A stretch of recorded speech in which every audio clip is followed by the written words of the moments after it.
Então, esse grupo, ele nasceu, na verdade, de um sonho meu, né? Que trabalhei 15 anos na rede pública, na rede estadual, aí junto com a IEDA e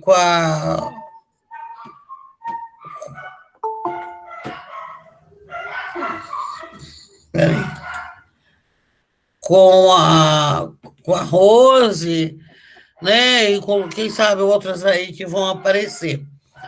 E, paralelamente, eu dava aula no curso superior e eu comecei a perceber que o aluno saía do curso de letras, mas ele, depois que ele dava seminários excelentes, mas quando ele ia para a sala de aula, ele voltava, né, para o encarceramento da gramática, né, usando muitas vezes o texto literário para fim só de ensinar o esqueleto da língua, que é a gramática, e o texto vivo mesmo, o texto literário, era deixado de lado por vários fatores, por falta de dinheiro, né? Falta de estrutura mesmo, coesão na hora de escolher os livros. Então, os professores não tinham aquela liberdade de escolher o livro que ele queria, ou eles escolhiam sem consciência nenhuma. E fora que vivia o monstro do armário, né? O monstro do armário que eu chamo é aquele armário onde chegam os livros novos, né? E muitos bibliotecários enfiam os livros ali dentro e o diretor fala que não é para pegar, que é para não sujar o livro. Acho que muitos. O que você acha disso, Rose? Viveu essa realidade? Então, ai, deixa eu até te falar, né? A gente, assim, tem um trabalho, já se conhece bastante tempo, né? E Uhum. eu tomei a liberdade de chamar de Maria, não, professora Maria, Não, fica à né? vontade, Rose. Então, porque a gente já trabalhou, né? Quando eu iniciei na rede, você estava ainda na rede municipal, eu lembro. Depois eu fui para a faculdade, você foi minha orientadora no projeto de, né, de monografia na época, e Uhum. foram anos de muito aprendizado. Com relação a essa fala, né, da leitura, da literatura, a gente vê que eu iniciando até o meu trabalho na rede, ainda hoje a gente sente isso ainda. Sente que essa gramática solta, que a escrita ainda tem esse papel, né? Da correção, o papel da ortografia, da gramática em si. E eu acho que com esses novos estudos que a gente tem feito, essa formação, eu percebo que a gente tem tudo para mudar isso agora, né? Principalmente que eu vejo Sim. dentro da base a questão da oralidade, da leitura, da escuta, veio muito forte isso, né? Para não primar Uhum. só a escrita e a análise linguística, né? Mas sim dentro de um texto, de um contexto. Mas eu sempre penso que a mudança ela é gradativa, ela é contínua, ela tem que ser persistente. A gente tem que continuar Sim. persistindo. Eu acho assim, ninguém é obrigado a concordar, tá?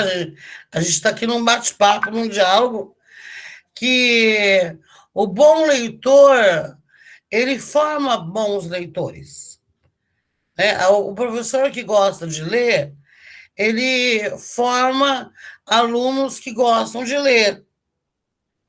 Por quê? Porque ele põe fantasia. Tudo bem, Julinha, eu entendo. Seja bem-vinda, minha querida.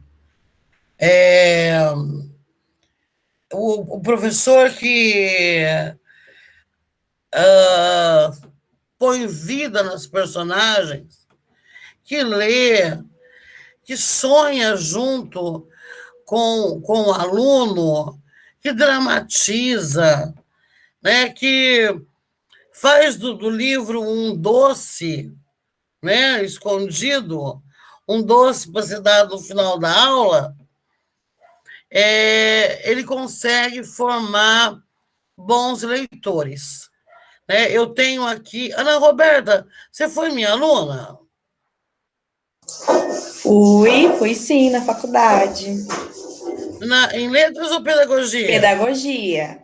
Porque eu não esqueço um aluno. Falei, será que ela vai se lembrar de mim? Claro que eu lembro.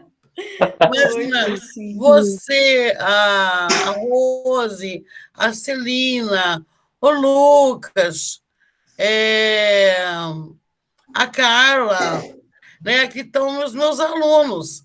Né? E hoje, todos os professores, né, todos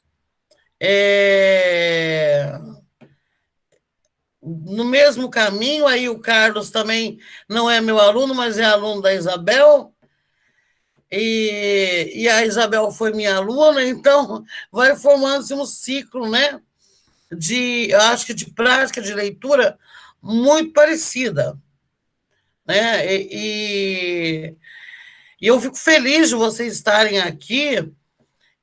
Nessa proposta minha, que eu estava dizendo para vocês, ela nasceu uma proposta muito tímida, para formar, só para acadêmicos, a priori. Né? E hoje a gente está aí com vários, são 20 professores da rede municipal, Rose?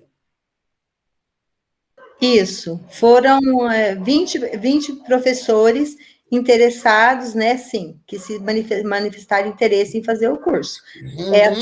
Até já enviei para você, né, eu achei, assim, Maria, me dá licença, mas eu achei, assim, uma grande...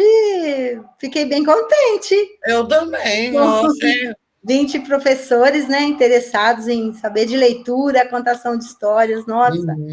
E são professores mesmo, muito bom. Muito bons, né? E a gente tem a Ana Cláudia também, que não está hoje, ela é do PSS lá do Gina Zolini, e ela está com a gente já mais ou menos 1 ano e meio. E, a priori, o que nós fizemos? Nós lemos muitos textos críticos, textos de autores de literatura infanto-juvenil, principalmente da Marina Colasanti, que é o meu corpus de doutorado, e a gente tinha, infelizmente, elas não estão podendo participar, a Thaís e a Aline, que são de Jundiaí, perto de São Paulo. E elas começaram a fazer um curso meu sobre literatura feminina e entraram no projeto, ficaram mais de 1 ano, agora elas não estão conseguindo conciliar o horário. Elas saem 5h30 da escola, mas, assim, são brilhantes meninas. Tomara que a gente consiga... Até eu queria reunir hoje todo mundo, mas provavelmente as outras professoras não vêm, para a gente definir esse horário que é melhor para todo mundo, porque além dos integrantes, dos acadêmicos que estão aí, do pessoal do magistério, a Lívia, o Carlos, a Emanuele, nós temos ao todo 11 professores colaboradores, né? Gente de primeira qualidade. Né? Eu quero apresentar para vocês e quero que elas se apresentem. Estão aqui hoje a professora Ieda e a professora Celina e a professora Carla, dentro das suas áreas de atuação, né? Porque eu acredito que esse projeto ele só tende a crescer, porque a gente forma um corpo coeso, né? De bons professores que vêm aí pelas mãos da Rose, de bons acadêmicos, de bons alunos do ensino médio e de ótimos companheiros de trabalho que eu tenho. E uma pena, sabe, a vida do professor é sempre muito corrida, vocês são professores, sabem disso, mas a Celina e a Ieda podem estar hoje, e eu gostaria de passar a palavra para elas um pouco do que elas estão sentindo, prevendo. A Celina deu um show aí, ela é escritora também, é de literatura infantil e juvenil, e eu acredito que ela vai dar para vocês, para os novos, essa chance também, né, Celina? De conhecer a Roceirinha, que, olha, só me enche de orgulho, sabe? Esses meus alunos são demais. Como se destacaram, todos eles, né? Entrou Josiane. Então, eu passo a palavra para a Ieda ou para a Celina.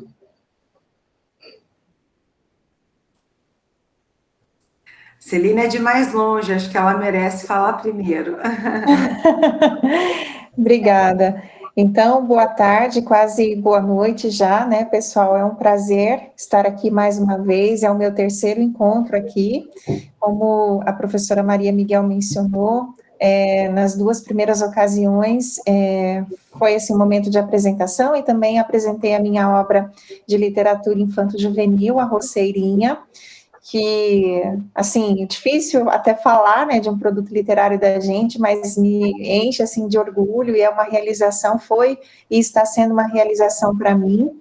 Eu lancei no final do ano passado, e, assim, com a correria da finalização do doutorado enfim, né, pandemia, filha e tal, não consegui dar a vazão que eu queria, mas agora, coincidentemente, assim, eu acabei conseguindo deslanchar alguns projetos em relação ao livro, aqui na minha cidade mesmo, em Assis Chateaubriand, no oeste do Paraná, há uma escola que está trabalhando a obra, então estou bem feliz com esse resultado. Então, eu sou a Celina de Oliveira Barbosa Gomes, nasci aí pertinho de Cornélio, em Nova Fátima, mas vivi a maior parte do meu tempo em São Jerônimo da Serra, lá onde o Lucas está, minha família está lá, inclusive. Aí sim! E eu amo a cidade, assim, de paixão. Morei um tempo em Cornélio, depois em Bela Vista do Paraíso, porque professor é meio itinerante, né? Você vai fazendo os concursos até que chega uma hora que você para. E aí, por conta também de um concurso, eu vim aqui para Assis Chateaubriand. Eu trabalho no Instituto Federal do Paraná, no campus aqui de Assis. Eu sou formada em letras português e inglês, e eu fiz antes tecnologia em análise e desenvolvimento de sistemas na UTF-PR de Cornélio. E, apesar de não exercer, foi muito bacana, me deu muito traquejo de estudo, enfim, né, e de alguma forma foi muito benéfico para mim. Depois, eu fiz especialização em estudos contemporâneos de literatura e cultura aí na UEMP, fiz também ensino de língua portuguesa e língua brasileira de sinais, que é uma área que eu atuo e gosto bastante também, até mesmo por trabalhar, né, na especialização, por exemplo, e depois no mestrado, com literatura africana. Então, trabalhei com literatura angolana na especialização e literatura nigeriana no mestrado. E aí, no doutorado, a minha intenção também era, como eu mencionei nos encontros anteriores, trabalhar, né, com a literatura africana também, mas acabei ampliando o meu corpus e inseri um autor indiano, que eu também falei dele aqui nesses dois primeiros encontros, principalmente no primeiro, e com uma autora nativa americana, né? E aí eu trabalhei a questão do antropocentrismo, o racionalismo hegemônico, a exclusão, né, de minorias étnico-raciais, e trabalho justamente com esse tipo de literatura, né, literatura pós-colonial, literatura de minorias. E aqui no campus trabalho com português, inglês, literatura, metodologia da pesquisa, a arte também, porque é um componente afim, né, língua brasileira de sinais no curso de ciências biológicas que a gente tem aqui, e também atuo no núcleo de estudos afro-brasileiros e indígenas e no núcleo de arte e cultura.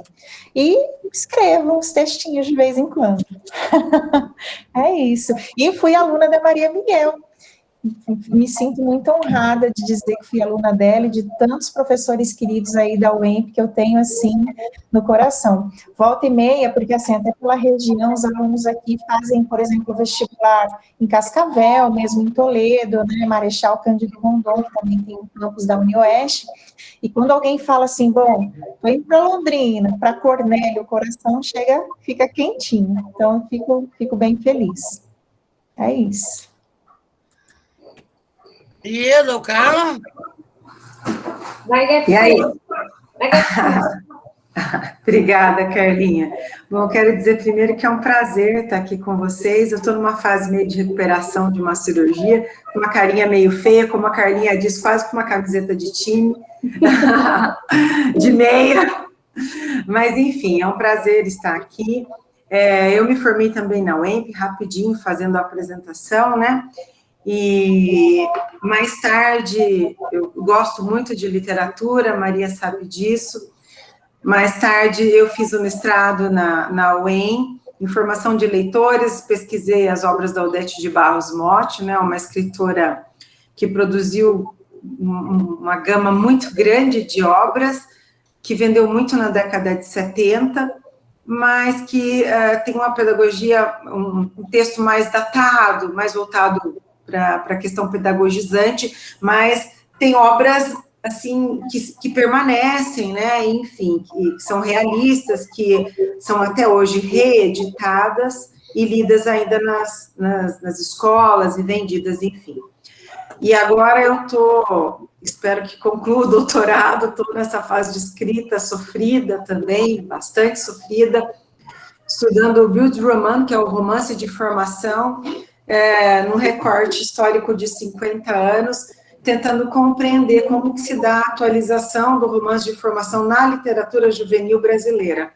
Mas o que eu acho mais importante falar é sobre essa questão do grupo, porque, como professora da educação básica, que sou há 25 anos já, eu posso realmente dizer que a sala de aula parece que ainda é mais um reduto voltado para as questões gramaticais, maçantes, não que elas não sejam necessárias, mas que o aluno repete praticamente, não internaliza muita coisa, porque ela é estanque da língua viva, ela é trabalhada de forma meio que...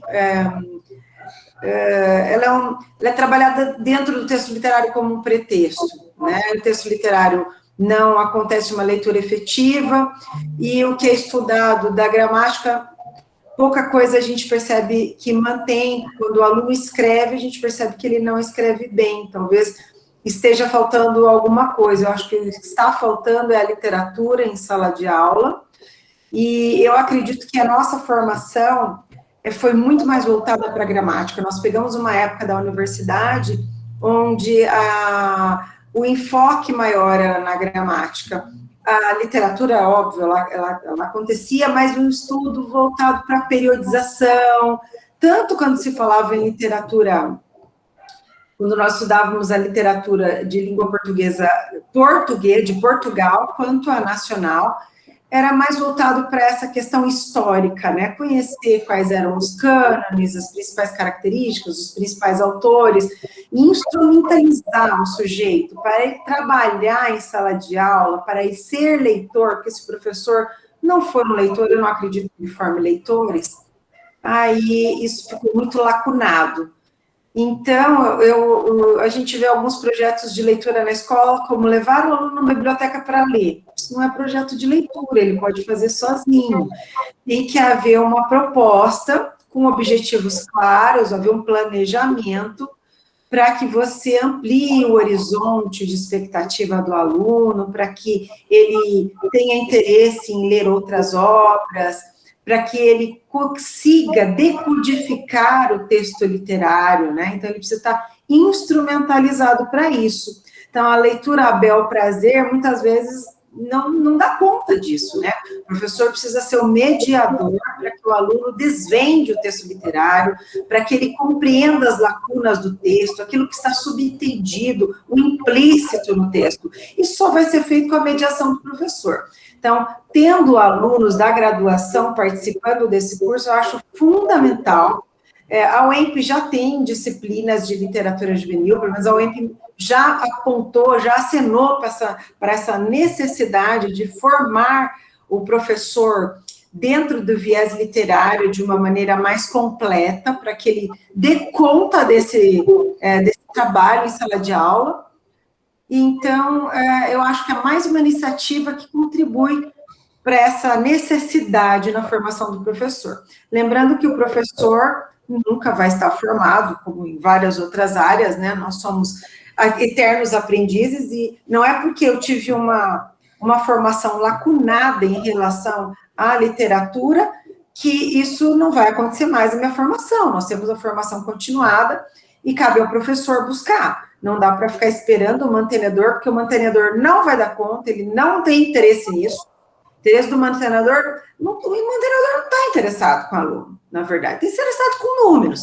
Nós estamos interessados no aluno. Então, somos nós que precisamos fazer a diferença em sala de aula, pensando nas habilidades que nós queremos desenvolver nos alunos, sejam as habilidades de leitura, oralidade, escrita, né? Sabendo como mesclar isso com poucas aulas que nós temos, a ponto que o aluno saia com uma proficiência nesses quesitos. Seja um leitor formado, que ele não precise mais ser pego pela mão para direcioná-lo a leituras, para que ele seja um leitor literário, tem que haver esse letramento literário, né? Existem várias propostas hoje, a gente tem alguns conceitos,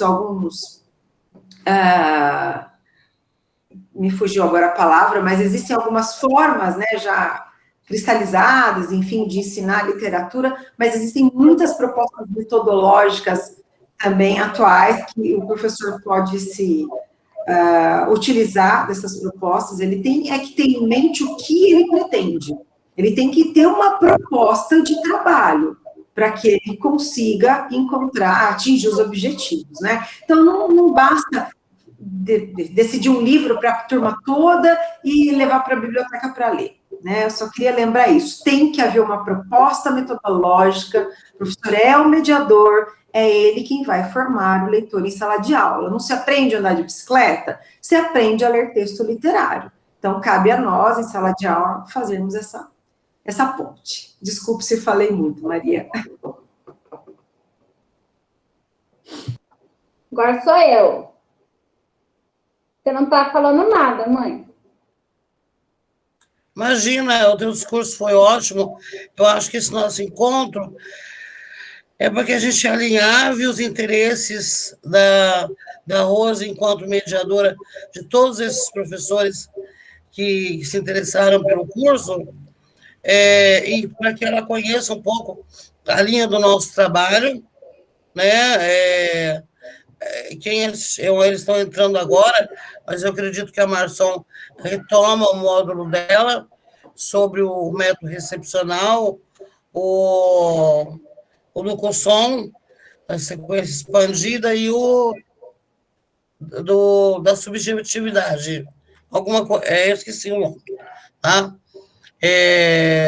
Mas esse método eu não conhecia, e eu achei muito interessante, porque ele parte da leitura que o aluno tem do texto, sem implicação histórica, sem social, e a voz do professor, ou a biografia do autor, para fazer a sua leitura, fazer o caminho inverso e crescendo, né, nesse processo de leitura. Mãe, então, eu acho você usou o termo aí, método recepcional, mas acho que foi ato falha, era sequência didática que você queria falar, não era? Sequência expandida? O que você quis dizer aí foi em relação à sequência básica e sequência expandida, não foi?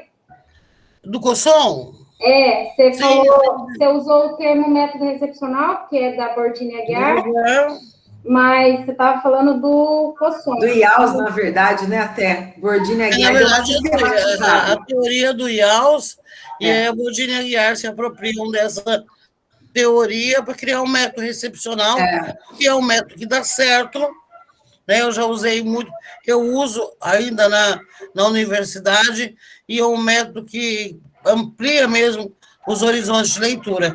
Aí o método Gosson, né? Da sequência Básica e expandida. básica expandida. Acho que você falando da Bordini Aguiar, acho que é até bom lembrar aquele livro dela, desculpe interromper, que na verdade não tem mais publicação, porque, enfim, ficaram os direitos autorais para uma editora que faliu, mas da formação do leitor, é importante o professor de literatura ou aluno conhecer essa obra, ter irmãos, porque ali ela apresenta 5 métodos, né? Acho que é interessante. Eu tenho o arquivo digitalizado, se tiverem interesse. Agora, Dona Maria Aparecida, será que eu posso falar um pouquinho a respeito dos efeitos do método recepcional? E o último método da Annie Roxon, eu esqueci o nome. Esse método da subjetividade, né, que o aluno parte da subjetividade dele para poder ler o texto. Carla, eu passo a palavra para você? Não, eu estou brincando aqui porque eu sou resultado do método recepcional, né? Então, eu queria elogiar essa professora maravilhosa que a gente tem aqui. Eu tive a oportunidade de ser filha, ó, coisa boa. E dizer que eu tenho 2 inspirações aqui dentro. Claro que tem outras pessoas aqui dentro que eu admiro, mas a Ieda foi uma pessoa com quem eu tive a graça de trabalhar e que me inspirou muito, falando em formação continuada. Era uma pessoa com quem eu tinha bastante contato, a gente trabalhou no Núcleo Regional da Educação, né, Ieda? E a Ieda sempre foi uma inspiração para mim. Agora, a Dona Maria Aparecida Miguel, não tenho o que falar, né? Que eu tive a oportunidade de ser aluna dela do 6º ao 9º ano, né? Hoje é essa nomenclatura. E fui aluna dela também no 2º ano de graduação.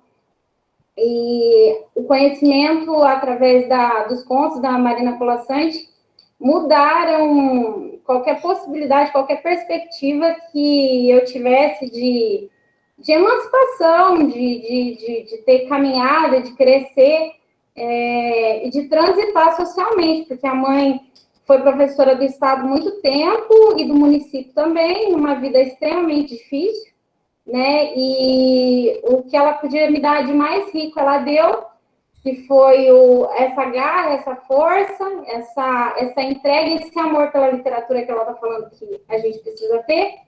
E me apresentando a Marina Colasanti, principalmente, eu consegui ter esse gosto desenvolvido, né, a respeito da literatura, e eu consegui transitar aí de uma condição social a outra. Eu posso dizer que a nossa vida mudou, né, mãe, por conta da educação. A educação para nós é tudo. Por isso que eu considero a educação fundamental, e quando se fala que só a educação pode salvar o mundo, eu acredito nisso, porque você muda não só de classe social, você muda de pensamento, você muda de posicionamento, né? Aquele lanchinho que a gente deixou de comer na faculdade para pagar o ônibus, ô vida, né, Celina? Quanto sofrimento. Ana Roberta, e os bombons vendidos na porta da sala de aula para formatura, eu acho que tudo isso vem a calhar com essa, sabe, com essa garra que a gente adquire, já lá desde o princípio, né, enfrentando a barreira ideológica, e se transformando no mediador de leitura, passando aquilo que a gente aprendeu e dividindo, multiplicando isso. Eu me lembro de uns versos do Castro Alves, que ele diz assim: bendito que semeia livros, livros à mão cheia. Vocês conhecem esses versos? Né? É germe que cai na alma, alguma coisa é fruto que faz a palma, e faz o povo pensar. É alguma coisa assim, mas é um texto romântico, mas muito crítico, e foi um dos primeiros textos que eu trabalhei com meus alunos quando eu entrei na rede, e isso me marcou muito. Aí eu trabalhava o método recepcional, mas eu não sabia o nome. Só depois que eu fui fazer, o núcleo oferecia cursos para a gente, que eu descobri que o que eu trabalhava era um método recepcional. E eu me lembro que a professora Alice também faz parte do nosso grupo, ela vai aparecer aí qualquer hora falando da Lígia Bojunga, e eu já convidei, ela aceitou, ela precisa de um horário, porque ela é muito ocupada, como nós. E ela aplicou esse método na minha sala, né, com o livro Corda Bamba, e eu me lembro... Minha turma, né? Com a sua turma, que era uma turma privilegiada, né? Foi para ela, vou escolher a melhor turma para você trabalhar, e realmente deu um trabalho assim, uma dissertação de mestrado muito interessante. Mas, cara, eu gostaria que você falasse um pouco da sua formação, do teu trabalho com a Henriqueta Lisboa, com a Silvia Ortoff, com esse desígnio de trabalhar a mulher. É interessante aqui que somos mulheres trabalhando mulheres, né? São roceirinhas, são Odetes, Henriquetas. Vamos ver qual que é a mulher que o Carlos vai escolher. Então, falaram de São Jerônimo da Serra, foi a primeira cidade que eu trabalhei com o Estado, né? Eu entrei no Estado aos 19 anos, fui trabalhar em São Jerônimo da Serra, trabalhava com o programa Leite das Crianças, que eu sou apaixonada, e trabalhava na biblioteca, só não fazia parte de secretaria, eu era técnico administrativo, mas não trabalhava na secretaria, graças a Deus. Aí, depois eu consegui transferência para Bandeirantes, fiquei 1 ano e meio trabalhando em Bandeirantes na função administrativa, não me achava naquela função, era louca para dar aula, e ali na UEMP eu achava que, assim, eu tinha perfil, gostava de estudar bastante, tinha incentivo da minha mãe, mas eu achava que eu iria poder fazer um mestrado com 34 anos, que é a idade que eu tenho hoje, que foi mais ou menos a idade que a mãe fez. E ali na UEMP, na especialização, eu conheci o professor Tiago, e ele me propôs, né, ele me incentivou a sonhar a respeito disso um pouquinho mais cedo, e na época eu trabalhava como técnico administrativo e professora, eu tinha passado no segundo concurso do Estado, eu trabalhava 12 horas, e aí eu falei para ele, não tem condições, como é que eu vou fazer mestrado? Não tenho. E aí ele começou a me incentivar a sonhar. Eu tentei o primeiro ano, não tinha um projeto decente. No segundo ano eu fiz um projeto de madrugada e passei. Fui a primeira funcionária do Estado do Paraná a conseguir afastamento. Pedi um afastamento com remuneração de técnico administrativo, que foi a primeira licença. Depois disso, muita gente foi abençoada, vamos dizer assim, mais que abençoado, né? Conseguindo afastamento para estudar e tirei afastamento sem remuneração do padrão de professor. Terminei o mestrado, era louca dos concursos, fiz concurso para o Instituto Federal, passei, entrei numa depressão lascada, perdi totalmente o sentido da vida, não conseguia mais dar aula, desacreditei de tudo aquilo que movia a minha vida. Aí tentei doutorado, foi a minha última cartada, assim.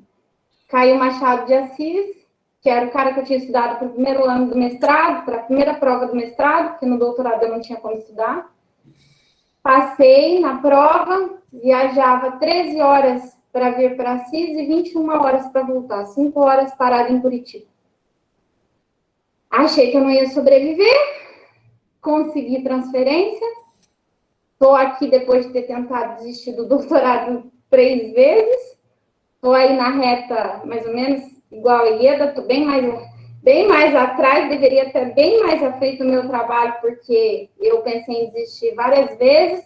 A princípio, eu trabalhava assim como a Celina com a questão afro.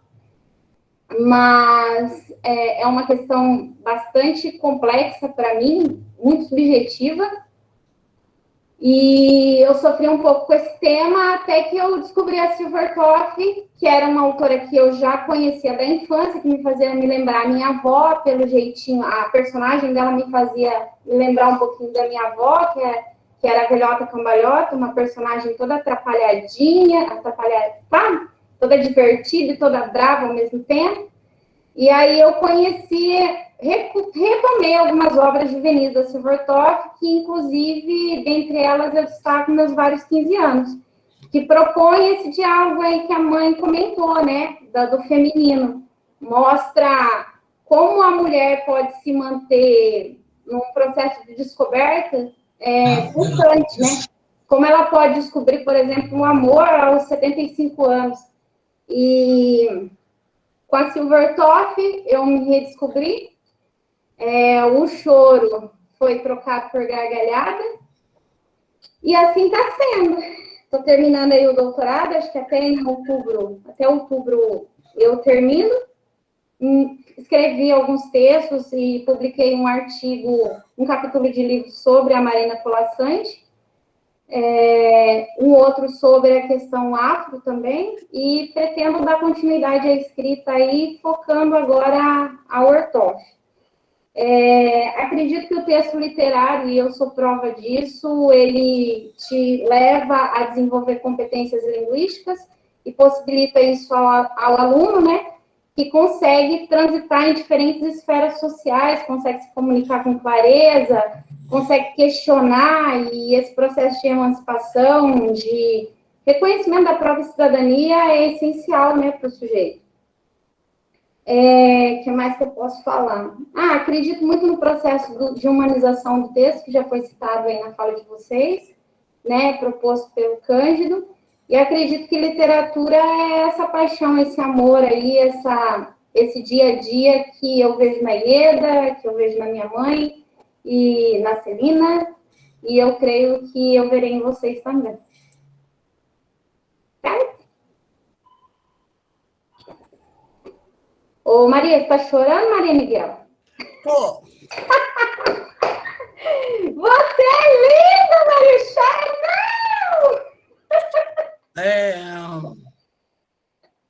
Na verdade, eu não esperava esse reencontro de tanta gente amada. E nem o seu depoimento. E eu confesso que eu estou muito emocionada. Acho que foi um diálogo. Diálogo não foi uma discussão aí que a gente teve que só acrescentou. E eu ainda queria ouvir a Rose. Por que, Rose, você acreditou nesse projeto? Fala para a gente a respeito desse vínculo seu com os professores, que eu não entendi muito bem, Rose. Como é que funciona? Abre o microfone, Rose. Então, vamos lá. Me ajuda a lembrar aí, o dia foi bem corrido. Eu até atrasei, porque eu estava no trânsito vindo para casa, das 5h20 às 5h35, mais ou menos. Bom, primeiro, depois eu volto a falar do projeto, tá, Maria? Uhum. Carlinha, como a gente chama de Carlinha? Então, a gente agora passando, né? Olha como a vida, como o mundo é muito pequeno, né? O mundo é muito pequeno. Ele não tem esquina, não. Qualquer hora dessa a gente roda e cai no mesmo lugar, assim, né? Que bom, muito bom. Muito bom ver como você está hoje, né? Nossa, desculpa perguntar, você está com quantos anos aí fazendo doutorado? Eu entrei em 2016, segundo semestre de 2016. E você tem hoje 34. Muito bem. Nossa, é um exemplo, menina. Você é um exemplo. Você é um exemplo de luz, de amor, de bênção. E de sabedoria, e de conhecimento, e vai. Bom, esse vínculo, eu queria deixar claro assim. Eu sou professora da rede municipal há 23 anos, eu tenho 2 padrões no município, Nunca tentei ir para o Estado ou para outra área que não fosse trabalhar com os pequenos. Algo, é meu isso. Eu gosto muito, eu quero aposentar dando aula ali, tá mexendo realmente com os pequenos, né, do ensino fundamental, anos iniciais. E já tem alguns anos que eu fui convidada para trabalhar na equipe da Secretaria Municipal.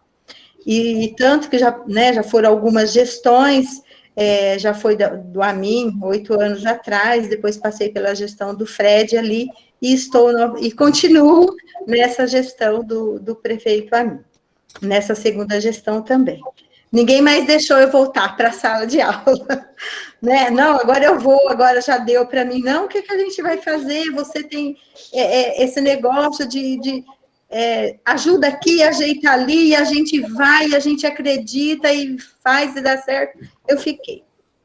Então, a minha função, eu sou supervisora pedagógica, eu trabalho na equipe pedagógica dos anos iniciais, 1º ao 5º ano, e essa questão de formação continuada, quando se refere, lógico, aos professores de 1º ao 5º, e também que a gente puder ajudar ali na educação infantil também. Então, eu estou envolvida com a formação do professor, eu sempre estou envolvida.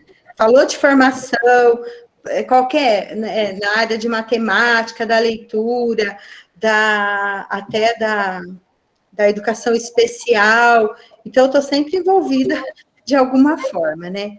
E aí, a professora Maria, né, como eu coordeno essa formação dos professores, entrou em contato com a Gisele, que hoje acho que ela não pôde, que ela tinha um compromisso, e perguntou o que ela poderia falar. Aí a Gisele falou, mas quem cuida dos professores, a questão de formação é a Rose, na secretaria.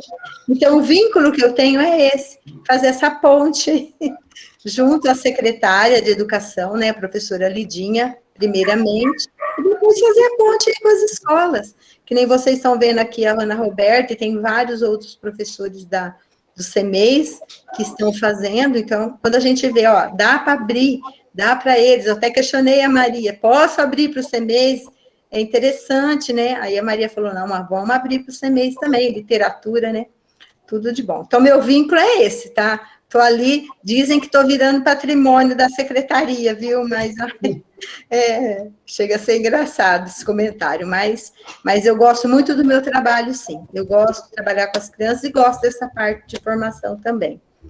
E agora, com questão ao projeto, foi que quando a Maria, né, me ligou e a gente conversou e começa a relembrar tanta coisa, e eu não fui fazer mestrado, provavelmente, se eu for, eu vou para a literatura, com certeza.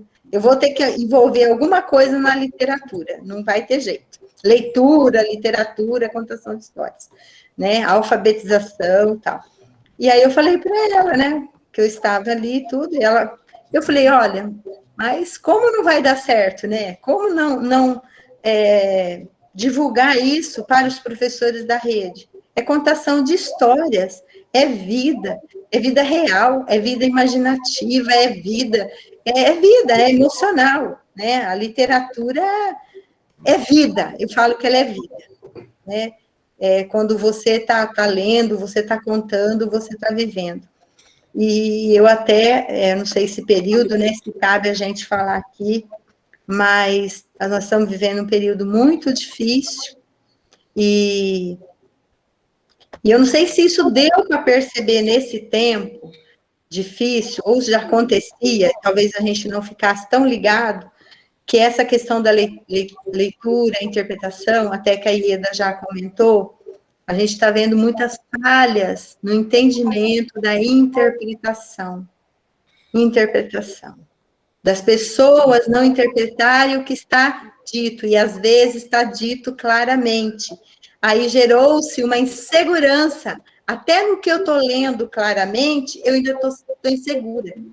Então, eu fico meio, às vezes, assim, apreensiva com o que a gente está passando. E eu fico imaginando, se os nossos professores, nós estamos sentindo isso, eu me coloco dentro também, né, de tanta insegurança, eu imagino essas crianças em casa, né? O que que essas crianças... Se a escola, como foi colocado aqui, já fornece pouca leitura, digamos assim, o que está lendo em casa, então? Então, eu acho que nós vamos ter uma perda muito grande no aprendizado das crianças em período remoto. Eu não consigo comparar o adulto com a criança. Criança é desenvolvimento de sentido, é desenvolvimento de atenção, de concentração, de cognitivo, é tudo, né? E o adulto, ele tem também, lógico, as suas especificidades, mas eu acho que a criança vai perder muito. Eu penso que um projeto de leitura, assim como o que a Maria proporciona, vai ajudar mesmo os professores. Nossa, eu fiquei muito contente de pensar assim, né, a secretaria, né, lógico, eu fui um instrumento para fazer essa ponte, mas angariar tantos professores preocupados com a leitura, com a contação de histórias. A gente tem solicitado vários professores, conta você a história, põe ali o celular e grava você contando, porque mandar link de YouTube, até um pai faz isso. Um pai abre um link de YouTube e coloca para a criança assistir. Mas o professor, aquela voz, aquele olhar, aquela expressão, não tem, gente, outra coisa, não tem. Então, é isso aí. Rose, eu estou no notebook e Rose, não, todo mundo. As fotos do projeto, eu mandei para você, né? Estão todas no outro PC.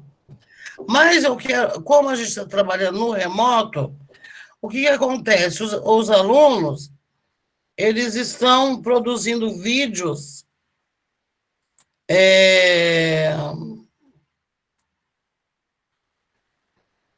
os alunos estão produzindo vídeos contando histórias, né? Para a gente não perder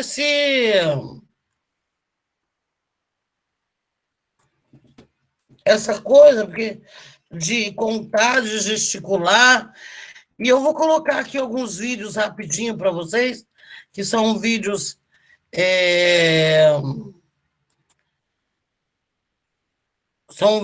curtos, feitos pelos nossos próprios alunos, a partir das obras que a gente... Escondido atrás de uma haste. E o som... eu vou colocar aqui para vocês, ver se está saindo o som.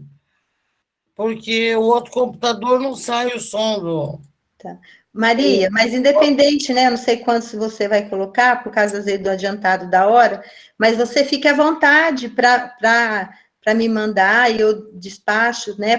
Para as meninas na escola, tá bom? Isso aí a gente pode... Então, eu vou colocar esse aqui, de 3 minutos, para as professoras verem, porque eu não dei tempo para as professoras falarem ainda, né?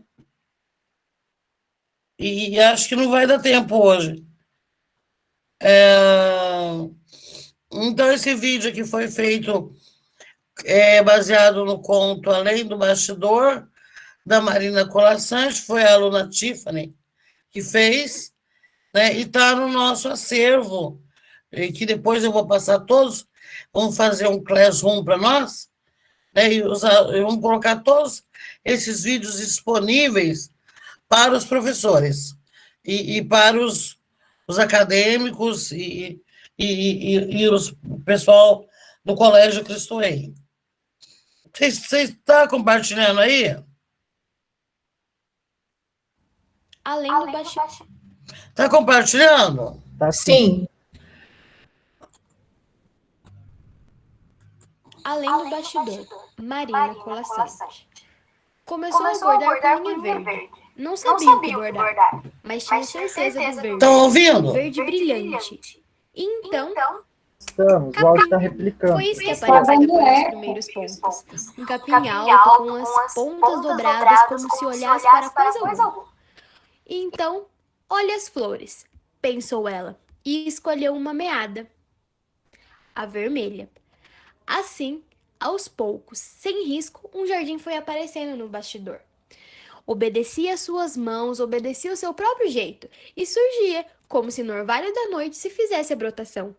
Toda manhã a menina corria para o bastidor, olhava, sorria, acrescentava pássaros, abelha, um grilo escondido atrás de uma haste, e o sol brilhava no bordado da menina. Era tão lindo o jardim que ela começou a gostar dele mais do que qualquer outra coisa. Foi no dia da árvore. A árvore estava pronta, parecia não faltar nada, mas a menina sabia que tinha chegado a hora de acrescentar os frutos. Então, bordou uma fruta roxa brilhante, como ela nunca tinha visto, e outra até a árvore ficar carregada, até a árvore ficar rica e sua boca se encher do desejo daquela fruta nunca provada. A menina não soube como aconteceu. Quando viu, já estava a cavalo do galho mais alto da árvore, catando as frutas, limpando o caldo que lhe escorria da boca. Na certa, tinha sido pela linha. Pensou na hora de voltar para casa. Voltou para casa. Porém, agora que já tinha um caminho, a menina descia todos os dias para o bordado. Escolhia primeiro aquilo que gostaria de ver. Uma borboleta, um louva-a-Deus, bordava com cuidado, depois descia pela linha para as costas do inseto. E voava com ele. E pousava nas flores. Ria, brincava e deitava na grama. E o bordado já estava quase pronto. Pouco pano se via entre os fios coloridos. Breve estaria terminado. Pensou que faltava uma garça. E assim teceu seus pontos com cuidado, sabendo, enquanto lançava a agulha, como seriam macias as pernas e doce o bico. Pensou e desceu ao encontro da sua nova amiga. E foi assim, ao lado da garça, acariciando-lhe o pescoço, que a irmã mais velha sob o bastidor, que era só ela que não estava bordada. E o risco era tão bonito que a irmã pegou a agulha, as hastes de linhas e começou a bordar. Bordou os cabelos, a saia, as mãos e também quis bordar os pés, mas estavam escondidos na grama. Quis bordar o rosto, mas estavam escondidos pela sombra. Então bordou as fitas do cabelo e, com muito cuidado, cortou a linha.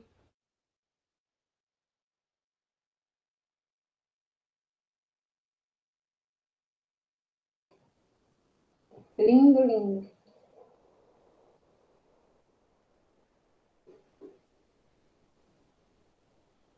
Muito bonito o jeito que ela conta a história.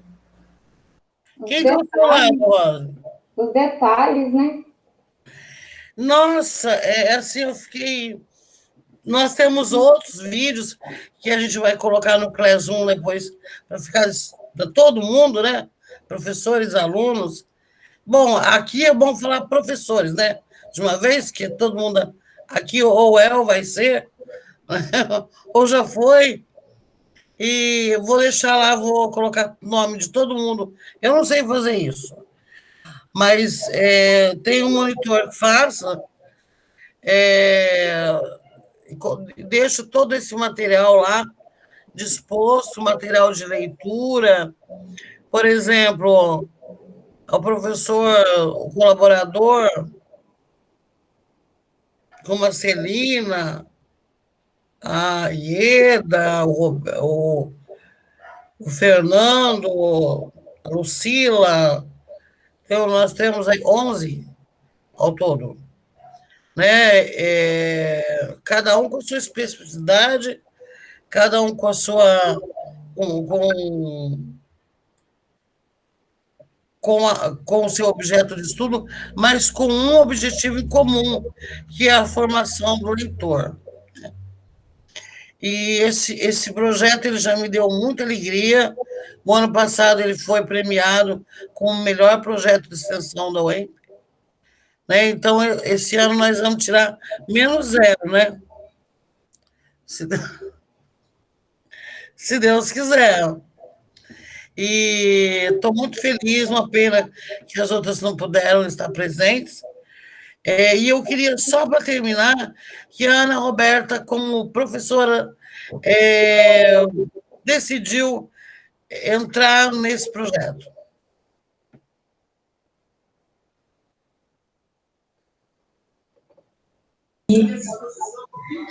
Tô aqui.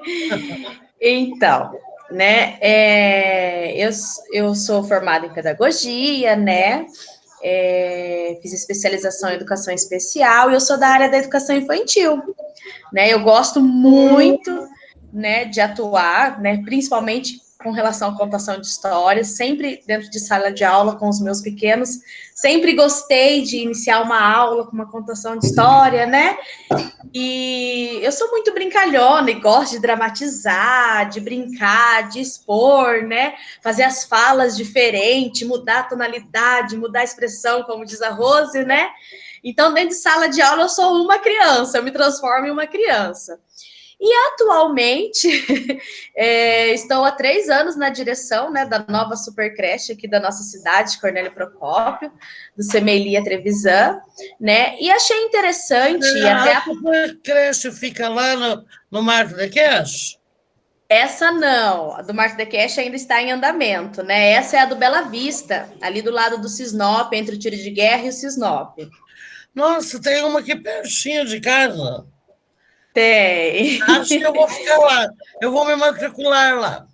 Isso mesmo. E até aproveito, se a Rose me permite, viu, Rose? Convidar a professora como sua filha e a Ieda, né, que eu vi que são professoras da área, né, e de propor para nós cursos aí, a UEMP, propor cursos para as nossas professoras, principalmente nessa área, né, da contação de história, que eu acho que, assim, a educação infantil como a base, né, para toda criança, eu acho que, principalmente lá na educação infantil, essa contação de história é muito importante. E como o professor da educação infantil vai abordar isso com o seu aluno, né? De que forma que ele vai deixar isso, passar a mensagem da história, né? Que vai mostrar para o teu aluno, né? E o meu interesse se deu nesse sentido, porque eu falei, eu participando do curso, eu vou conseguir passar para as professoras também aquilo que eu estou aprendendo ali, porque é aquilo que a gente fala, né? Muitas não têm a disponibilidade, têm filhos, embora eu também já tenha filhos, sou casada, né? Então, o tempo é muito curto, mas o intuito hoje de eu estar na direção e querer participar, é mais esse também, para proporcionar e abrir para as demais professoras também, porque a gente vê assim, lá nós recebemos muitos livros maravilhosos, a Rose sabe disso, né, Rose? Lindos, ilustrativos, bacanas de se trabalhar, né, que interage bastante com as crianças, mas você percebe que o professor falta um pouquinho para ele trabalhar, né, e não são todos que conseguem ou que gostam dessa parte, né, de trabalhar com contação de história, e isso é muito importante, principalmente na base, na educação infantil. A Rose defendeu aí o fundamental, eu vou defender a educação infantil, que eu acho assim, você percebe que a criança, ela leva para casa. O gostoso é que ela chega em casa, ela quer contar para o pai, ela quer contar para a mãe. E a gente, assim, nesse home office, principal, lá no nosso CMEI, vou falar da nossa experiência, tem dado muito certo. As professoras têm trabalhado com, assim, esse apoio dos pais, né? Nesse sentido de trabalhar uma contação de história, mas a gente trabalha no sentido de aproximar a família, da família estar ali junto e propor um momento de sentar todo mundo com a criança e fazer essa contação. Embora a gente não possa, né, mas a gente tenta no home office também não deixar isso fora, né, e está sendo, assim, um trabalho bem bacana, a gente tem bastante professoras ali que gostam muito dessa parte, que interagem, mas você vê que não são todos. Eu já trabalhei em outros 2 CMEs, né? Já venho de outros lugares, já vim de escola particular, e até mesmo na particular, que a gente é mais cobrado ainda, e a gente não vê que o professor tem esse interesse de trabalhar, né? Com a contação de história. E é muito importante. Então, é isso. Viu, Ana? O que você achou? Porque a gente está trabalhando, né, home office, e o jeito que a gente está encontrando de contar as histórias é gravando, né? O que você achou aí do trabalho da Tiffany? Então, eu acho que, assim, a gente tem lá, junto com os professores, né, e eu acabei perdendo essa parte, que eu fui socorrer o filho aqui, mas não sei se foi nessa parte que ela tocou, pode dar uma relembrada para mim? Porque, gente, desculpa, eu tô em casa, então vou ser sincera com vocês, fugir para acudir. Você acaba dando... Tem dessas, né? Você acaba dando uma fugida para acudir. Então, essa parte dela e eu acabei perdendo mesmo, que foi a questão do vídeo, né, que você mostrou. Foi, 3 do trabalho dela com o vídeo. vídeo, né? Assim, nós temos vários outros, mas assim, eu coloquei esse, mas nós temos vários outros, feitos pelas meninas. Então. Quem quiser achar a gente no YouTube, é Contação de Histórias. Só uma vida de sorrisos. É assim, a gente tem que se reinventar nesse momento, né? Principalmente com relação à contação de história, né? E as professoras, assim, têm se reinventado, bacana, a gente tem pedido para elas, como a Rose mencionou, né? Vocês contem história, né? Mostrem para os alunos, e assim, elas vêm trabalhando realmente, assim, elas contando a história, elas apresentando essa história, com a voz delas, se mostrando para a criança, que eu acho que é importante para também não perder totalmente esse vínculo, né? Embora seja tudo home office, né? Mas para não estar perdendo esse vínculo. E a questão do vídeo ali mesmo... No bastidor. Obedecia suas mãos. Desculpa, escapou aqui. Imagina. Então, eu acho fundamental, né? Porque se está no home office, então essa presença tem que ser muito maior, né? Sim, com certeza. Eu vou colocar aqui o vídeo para vocês verem de novo. Eu acho muito interessante, porque ele é muito natural, né? Ele alia imagem e texto, né? É como se trabalhar esse texto com a criança e depois trabalhar a imagem, né? O processo de leitura fica muito mais rico. Além do bastidor. Como eu vi na capa na ilustração da roceirinha. Vou ver se alia o texto, a gravura, né? A coisa enriquece muito. Até a Carla disse que ela tem um artigo publicado sobre a Marina Colasanti, mas ela tem 2. Um é sobre letra e imagem. Eu vou colocar aqui para vocês. Além do bastidor, Marina Colasanti começou a bordar com linha verde. Não sabia o que bordava, mas tinha certeza do verde. Verde brilhante. Então, capim. Foi isso que apareceu depois dos primeiros pontos. Um capim alto, com as pontas dobradas, como se olhasse para coisa alguma. Então, olha as flores, pensou ela, e escolheu uma meada, a vermelha. Assim, aos poucos, sem risco, um jardim foi aparecendo no bastidor. Obedecia suas mãos, obedecia o seu próprio jeito, e surgia, como se no orvalho da noite se fizesse a brotação. Toda manhã a menina corria para o bastidor, olhava, sorria, acrescentava pássaros, abelha, um grilo escondido atrás de uma haste, e o sol brilhava no bordado da menina. Era tão lindo o jardim que ela começou a gostar dele mais do que qualquer outra coisa. Foi no dia da árvore. A árvore estava pronta, parecia não faltar nada, mas a menina sabia que tinha chegado a hora de acrescentar os frutos. Então, bordou uma fruta roxa brilhante, como ela nunca tinha visto, e outra até a árvore ficar carregada, até a árvore ficar rica e sua boca se encher do desejo daquela fruta nunca provada. A menina não soube como aconteceu. Quando viu, já estava a cavalo do galho mais alto da árvore, catando as frutas, limpando o caldo que lhe escorria da boca. Na certa, tinha sido pela linha. Pensou na hora de voltar para casa. Voltou para casa. Porém, agora que já tinha um caminho, a menina descia todos os dias para o bordado.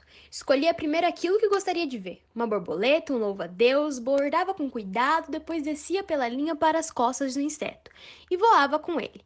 E pousava nas flores. Ria, brincava e deitava na grama. E o bordado já estava quase pronto. Pouco pano se via entre os fios coloridos. Breve estaria terminado. Pensou que faltava uma garça. E assim teceu seus pontos com cuidado, sabendo, enquanto lançava a agulha, como seriam macias as pernas e doce o bico. Pensou e desceu ao encontro da sua nova amiga. E foi assim, ao lado da garça, acariciando-lhe o pescoço, que a irmã mais velha sob o bastidor, que era só ela que não estava bordada. E o risco era tão bonito que a irmã pegou a agulha, as 7 de linhas e começou a bordar. Bordou os cabelos, a saia, as mãos e também quis bordar os pés. Eles estavam escondidos na grama. Quis bordar o rosto, mas estavam escondidos pela sombra. Então bordou as fitas do cabelo e com muito cuidado cortou a linha. Tudo sobre os ETs. Além Expectativa. Há milênios os humanos observam as estrelas e se perguntam: estamos sozinhos? Existem seres extraterrestres?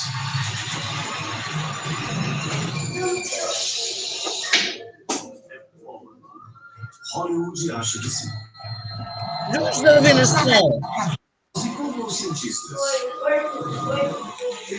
Voltando, professora. Maria, acabou o vídeo. Então, mas eu já fechei o YouTube. Não? Fechei. Ah, tá. Agora eu assisti.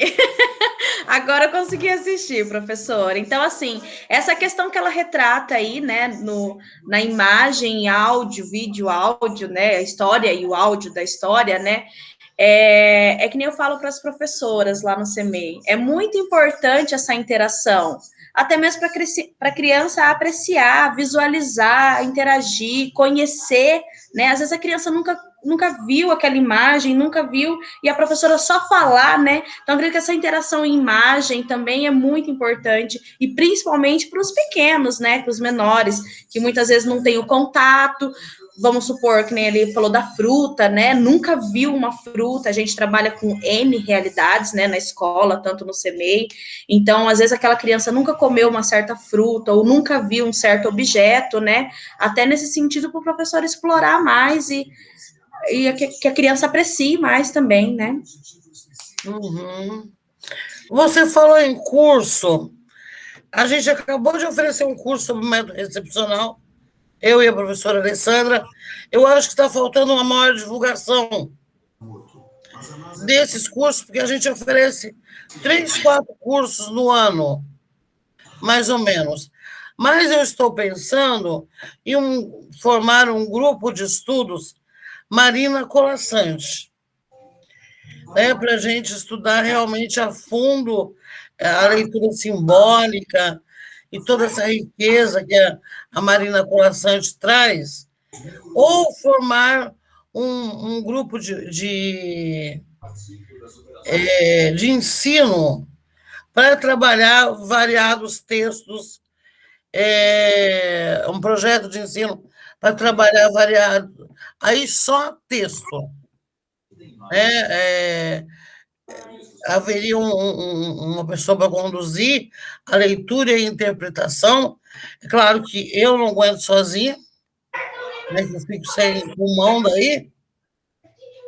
Eu ia transferir essa leitura, né, fazer a leitura anterior com vocês, depois sugerir após pesquisas a leitura desses textos, e a gente tem muita coisa rica. Nossa, gente, o adiantado da hora está adiantado mesmo.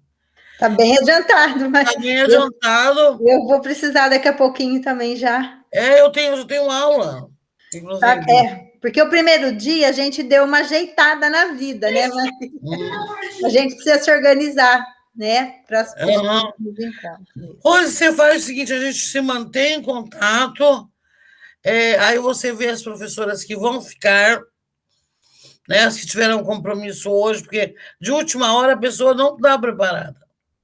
São poucas que estão preparadas. Eu estou disposta a dar curso, a fazer projeto de ensino com vocês e manter esse projeto aqui. Né, que esse projeto é a menina dos meus olhos. E não falou o Carlos nem a Lívia, vocês me desculpem, hoje não vai dar tempo de vocês falarem. Ok? Tudo bem. Porque eu quero saber, Lívia e Carlos, a Emanuele não veio hoje, né? A Marson também estava com um problema, ela conversou comigo, disse que não ia chegar a tempo, provavelmente. mas eu quero saber a visão de vocês, que também são aí, já são quase professores, né? Por que o interesse pela contação de histórias? Por que o amor pela leitura? Eu já sei de vocês, que a Isabel me contou, que vocês são alunos muito bons, para não dizer ótimos. Aí a semana que vem, eu quero ouvir a voz de vocês e das outras professoras, né? Já estamos em 7, né? Todo mundo foi dar aula agora, né?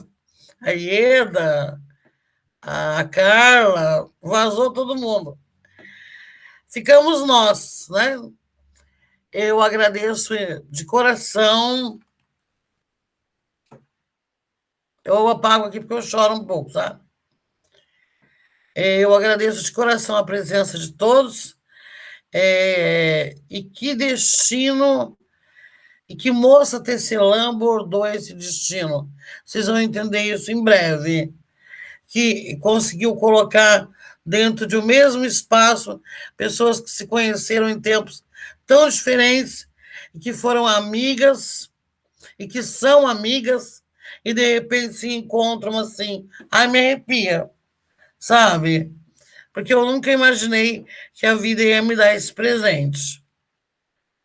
Então, um beijo para todos. Fiquem beijo. Professora, até semana que vem.